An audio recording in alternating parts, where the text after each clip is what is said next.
कि क्या कांग्रेस पार्टी सचिन पायलट को कोई नया दायित्व देने वाली है? क्योंकि जब कभी भी सचिन पायलट को कोई नई भूमिका मिलने वाली कांग्रेस पार्टी में होती है, तब तब अशोक गहलोत साहब इस जिन्न को जगाने की कोशिश करते हैं। आज राजस्थान के हर लोग व्यक्ति इस बात को जानता है। मैं नए सिरे से राजस्थान में या देश में कहीं कांग्रेस पार्टी कोई अवसर देने वाली होगी, नेतृत्व कोई अवसर देने वाला होगा, तब उसको रोकने के लिए उन्होंने इस तरह का बयान दिया। देखिए, मुझे लगता है कि मुझे आपसे और आपके दर्शकों से प्रश्न करना चाहिए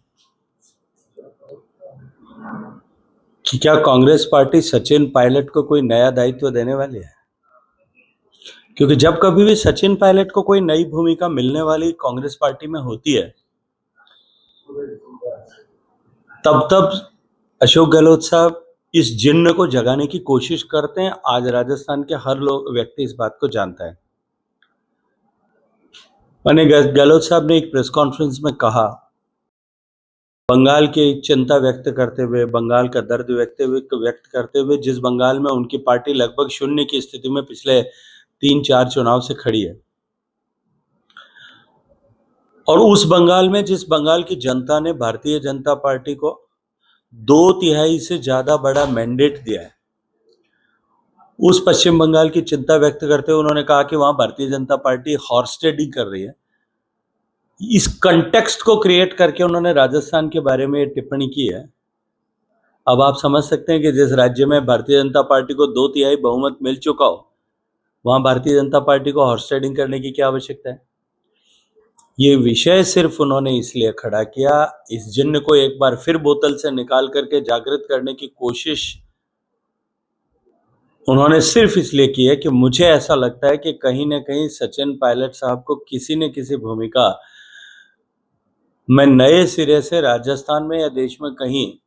कांग्रेस पार्टी कोई अवसर देने वाली होगी, नेतृत्व कोई अवसर देने वाला होगा, तब उसको रोकने के लिए उन्होंने इस तरह का बयान दिया। मेरा तो गहलोत साहब से सिर्फ इतना प्रश्न है, आप जिस दावे के साथ में कई बार कहते आए हैं, आपने कहा है कि आपके विधायकों को 10-10 करोड़ दिए और वो वापस नहीं लिए,